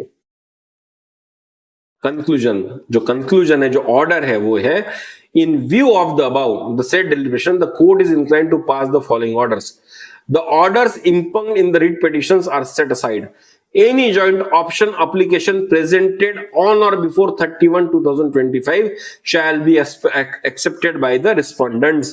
कोई भी जॉइंट ऑप्शन एप्लीकेशन अगर 31 जनवरी 2025 से पहले किसी एम्प्लॉय ने दिया है तो उसको ईपीएफओ को एक्सेप्ट करना होगा, ऐसा ऑर्डर यहां पर दिया गया है।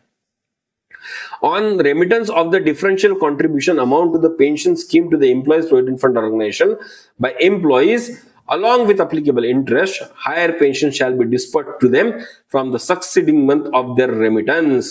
ये बोलता है कि एम्प्लॉय अगर हायर पेंशन लेना चाहते हैं और वो पूरा पैसा अगर ईपीएफ को वापस कर देते हैं तो अगले महीने से उनकी हायर पेंशन स्टार्ट हो जानी चाहिए। Accordingly, these writ petitions stand allowed to the extent as stated above, no cost. Consequently, connected miscellaneous petitions are closed.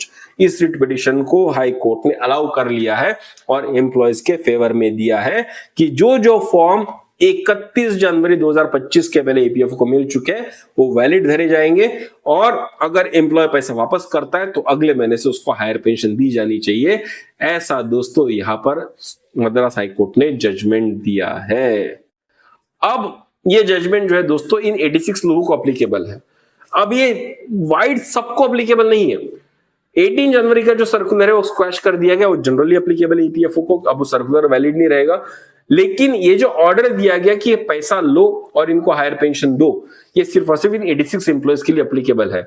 लेकिन जितने भी लोग हाईकोर्ट में अलग अलग जगह पर, मुंबई हाईकोर्ट में, बेंगलोर हाईकोर्ट में गए हुए, ये सारे लोग अभी इस जजमेंट को यूज करके अपने आर्गुमेंट्स रख सकते हैं कि अगर एक हाईकोर्ट इस तरह से रूल दे रहा है तो दूसरे हाईकोर्ट ने भी सिमिलर काइंड ऑफ कंटेंशन वहां पर एक्सेप्ट करना चाहिए। तो दोस्तों अब जो लॉजिकल है ईपीएफओ इसके लिए सुप्रीम कोर्ट में जरूर जाएगा, और जिस तरह के आर्गुमेंट्स, जिस तरह का लॉजिकल रीजनिंग यहाँ पर हाईकोर्ट ने दिया, मुझे लगता है सुप्रीम कोर्ट में भी जजमेंट फेवर में ही आएगा। तो ये एक बहुत अच्छी खबर रही है उन लोगों के लिए जिनके फॉर्म एग्जेम्प्टेड ट्रस्ट रूल बोलकर ईपीएफओ ने रिजेक्ट कर दिया, और शायद ये जजमेंट एक लैंडमार्क जजमेंट माना जाएगा। और इसी के बेसिस पर फिर से एक बार शायद कवायद शुरू होगी, फिर से एक बार फॉर्म फिलिंग शुरू होगा, और फिर से एक बार लोगों को जॉइंट ऑप्शन यहाँ पर एक्सरसाइज करने का मौका मिलेगा और लोगों को हायर पेंशन दी जाएगी, ऐसी मुझे उम्मीद लगती है। मैं धन्यवाद करूंगा जिन लोगों ने इस केस को लड़ा, बीएचएल के एम्प्लॉयज का, उनके वकील का, जज साहब का, जिन्होंने इतना अच्छा यहाँ पर जजमेंट दिया एम्प्लॉयज के फेवर में। बहुत लॉजिकल और बहुत जस्टिफाइबल यहाँ पर जजमेंट यहाँ पर दिया गया है, और इसकी सराहना डेफिनेटली की जानी चाहिए। दोस्तों इस जजमेंट की कॉपी अगर आपको चाहिए होगी तो वो मैंने यहाँ पर डिस्क्रिप्शन बॉक्स में डाल दी है। अगर आपको मेरा जो एक्सप्लेनेशन रहा है इस जजमेंट का वो आपको पसंद आया तो जरूर आप कमेंट बॉक्स में कमेंट करके बताइएगा। अगर आपके कुछ और व्यूज है तो वो भी जरूर बताइएगा। इस जजमेंट के इस वीडियो को जरूर शेयर कीजिए ज्यादा से ज्यादा लोगों तक, क्योंकि बहुत लोग परेशान हैं। 10 लाख लोगों से ज्यादा का फॉर्म दोस्तों यहाँ पर रिजेक्ट हो चुका है, और उन सबको आशा होगी इस जजमेंट से कि उनका हायर पेंशन का फॉर्म भी अब यहाँ पर प्रोसेस किया जाएगा, उनको भी हायर पेंशन मिलेगी। तो दोस्तों ये हमारी मॉरल रिस्पॉन्सिबिलिटी बनती है कि इस तरह की वीडियोस जहां पर हम डिटेल में जजमेंट को समझाकर बता रहे हैं, लोगों के फायदे के लिए बता रहे हैं, सीनियर सिटीजन के फायदे के लिए बता रहे हैं, तो आप इसको लोगों के साथ शेयर करें। तो दोस्तों जरूर शेयर कीजिए अपने दोस्तों के साथ, अपने परिवारजनों के साथ, ताकि उनके जिंदगी में भी एक छोटा सा वैल्यूएशन हो सके। दोस्तों मेरा इंतजार रहेगा आपके कमेंट्स के ऊपर में कि आपको मद्रास हाईकोर्ट का जजमेंट कैसा लगा, आपको मेरा ये वीडियो कैसा लगा, मैंने जो आपको समझाया उसमें कहीं मैंने त्रुटि तो नहीं कर दी। इन सब फीडबैक के लिए दोस्तों मैं आपकी यहाँ पर राह देख रहा हूँ। और दोस्तों अगर आज तक आपने वैल्यू एडिशन को सब्सक्राइब नहीं किया तो जरूर सब्सक्राइब कीजिए, क्योंकि दोस्तों वैल्यू एडिशन में हमारी कोशिश रहती है कि सीनियर सिटीजन्स की मदद के लिए जितना अच्छा कंटेंट हम बना सके, उनकी हेल्प के लिए जो भी वैल्यू एडिंग डिस्कशन हम कर सके हम जरूर करें और आपके सामने लाएं। और अगर आप ऐसे रेगुलर अपडेट्स हमसे चाहते हैं जो आपको मदद कर सके, तो उसके लिए दोस्तों आपको इस चैनल को सब्सक्राइब करना होगा, तभी दोस्तों रेगुलर नोटिफिकेशंस आपको मिलते रहेंगे। तो आज तक अगर आपने इस चैनल को सब्सक्राइब नहीं किया तो जरूर सब्सक्राइब कीजिए, क्योंकि ये आपके फायदे का चैनल है, आपका चैनल है। तो चलिए दोस्तों जल्दी मिलेंगे एक नए डिस्कशन के साथ, एक नए वीडियो के साथ। तब तक के लिए सब्सक्राइब करते रहिए हमारा चैनल वैल्यू एडिशन। धन्यवाद।